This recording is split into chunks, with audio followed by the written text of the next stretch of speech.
इस समय हमारे साथ एक्सक्लूसिवली बातचीत करने के लिए भारतीय जनता पार्टी के नेता संगीत सोम है, जिन्होंने एक विवादित बयान दिया है। और विवादित बयान क्या दिया है मैं बता देता हूं। इसको विवादित कहा जा रहा है और एक तबका इसको बड़े तौर पे विवादित मान रहा है। अब समय आ गया है कि औरंगजेब की निशानी भी मिटा दी जाए और काशी मथुरा दोनों में हम कोर्ट का सहारा नहीं लेंगे। पब्लिक ने जैसे बाबरी मस्जिद को ध्वस्त किया है, इन्हें भी ध्वस्त करके वहां मंदिर बनाने का काम हम लोग करेंगे। संगीत सोम, औरंगजेब के मुद्दे पर इस देश में एक बड़ा विवाद चल रहा है। नागपुर में हिंसा हुई है, आगजनी हुई है। उससे पहले उत्तर प्रदेश के संभल में क्या कुछ हुआ मुझे आपको बताने की आवश्यकता नहीं है।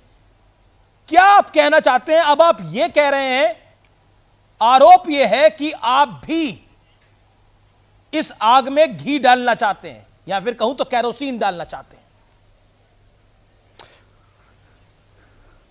देखिए अमीश भाई, मेरी समझ में नहीं आता किस बात को विवादित कह दिया जाता है, किसे विवादित नहीं कहा जाता। अगर एक एक करके मैं आपसे बात करूं, पहले मैं इसी पे बात करूं, क्या औरंगजेब आताताई नहीं था? क्या औरंगजेब ने लाखों हिंदुओं का कत्लेआम नहीं कराया? क्या औरंगजेब ने लाखों हिंदुओं की भावनाओं को देख रोनते हुए लाखों बहन बेटियों के साथ बलात्कार नहीं कराया? क्या उसने हजारों मंदिरों को ध्वस्त नहीं कराया?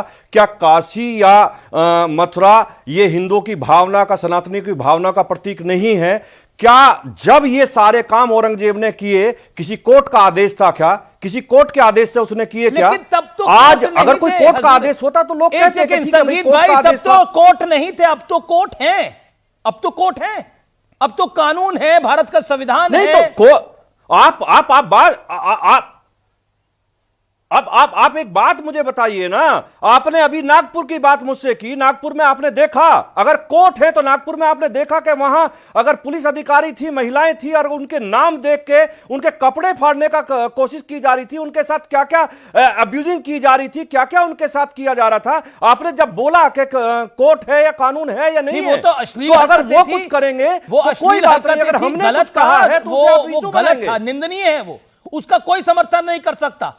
वो निंदनीय है जो नागपुर में हुआ महिला पुलिस कर्मियों के साथ। कितने लोगों ने निंदा करी? किस समाजवादी पार्टी के, मुझे बताइए ना किस कांग्रेस के आदमी ने आकर निंदा की, किस समाजवादी पार्टी के आदमी ने आकर निंदा की, किस टीएमसी के ने निंदा की? मुझे बताइए ना किसने निंदा की। नहीं तो अब वो निंदा नहीं करेंगे तो संगीत सोम बोलेंगे कि काशी मथुरा में भी हमें कोर्ट में जाने की क्या जरूरत है। अगर वो निंदा नहीं करेंगे तो अमीश भाई, वो तो नहीं चलेगा। घर में बैठ के पिटा तो नहीं जा सकता, घर में बैठ के पिटा नहीं जा सकता, ये तो नहीं चलेगा।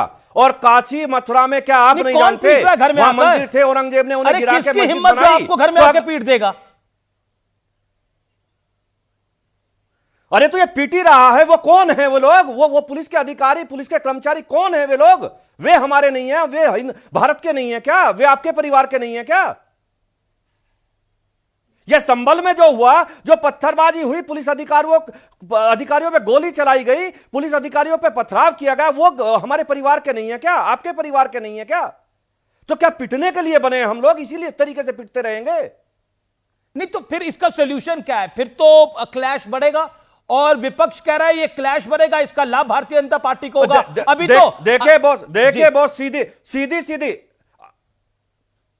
अमीश भाई, सीधी सुनिए। औरंगजेब जैसे आक्रांता का कोई भी चिन्ह, कोई भी निशान भारत में इस टाइम नहीं चाहते हैं लोग, किसी कीमत पे नहीं चाहते हैं ना उसका। मैं तो यह कहता हूं वो कब्र है, उसे भी उठा के समुद्र में फेंक देना चाहिए।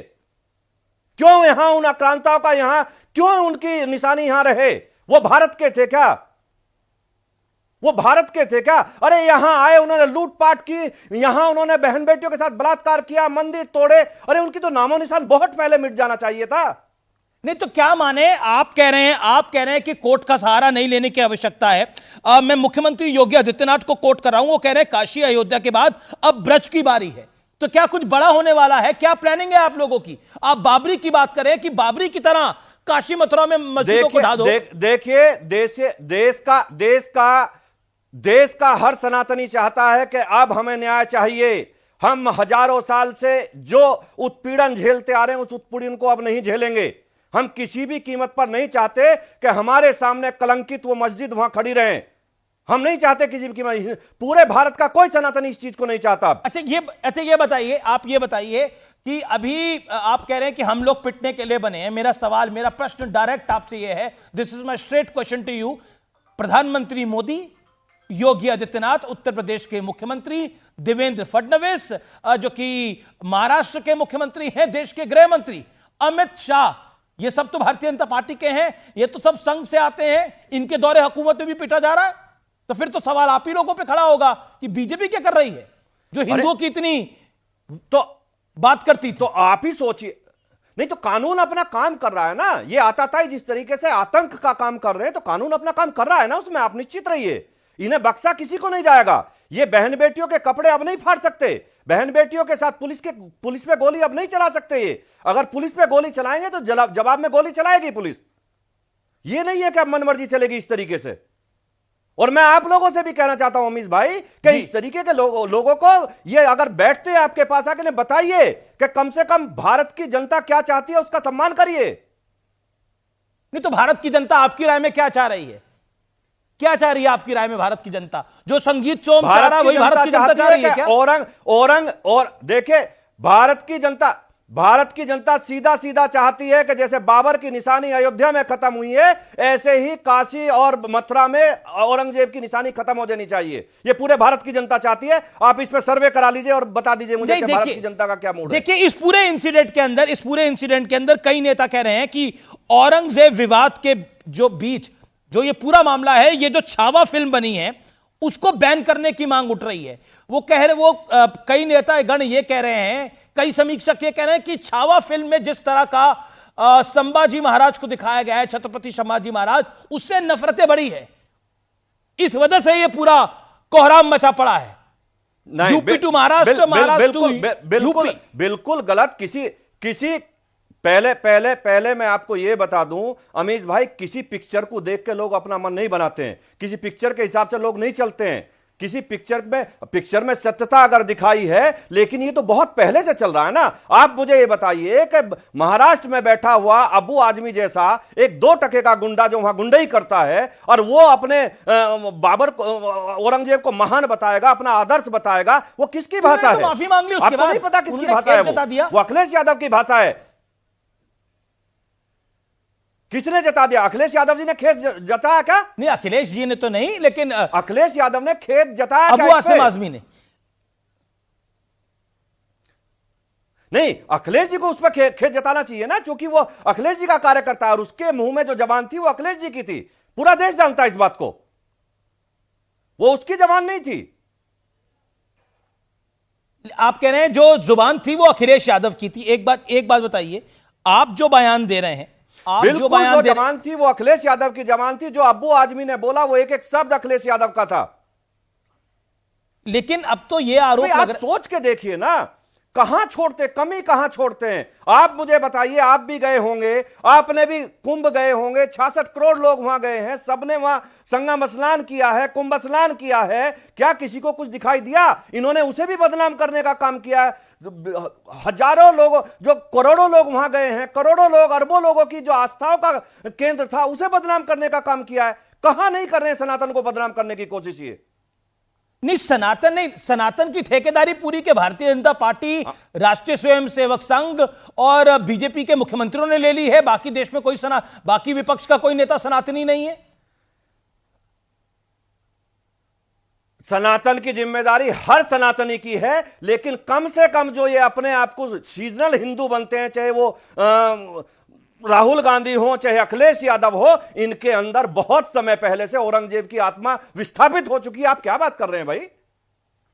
नहीं तो एक बात बताइए ना, एक तरफ बंगाल में का कोई कतरा नहीं बचा है।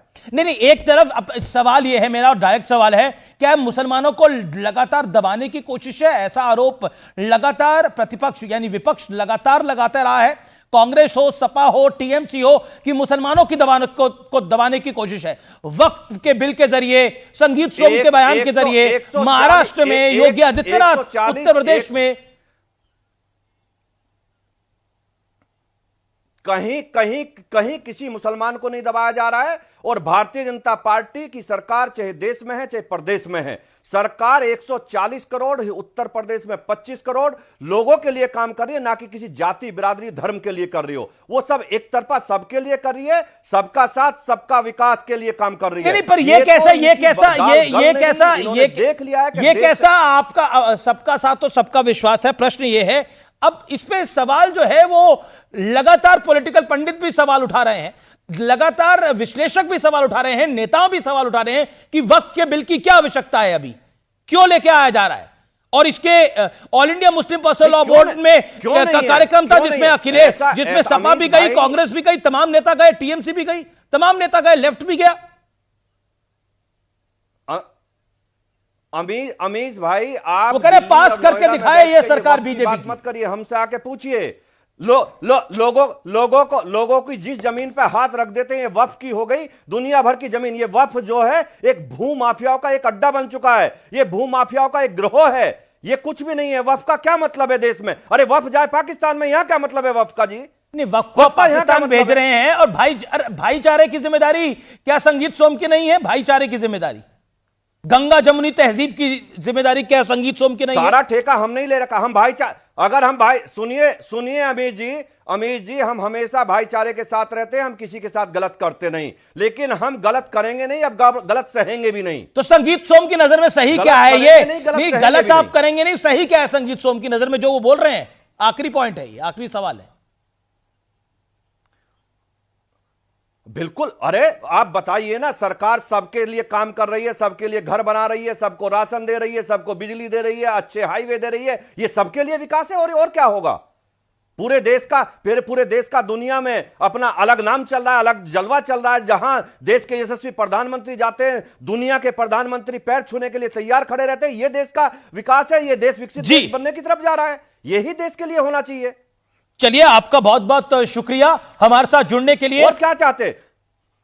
जी, अपनी बात को कंप्लीट करिए संगीत जी। धन्यवाद आपका, धन्यवाद अमित जी।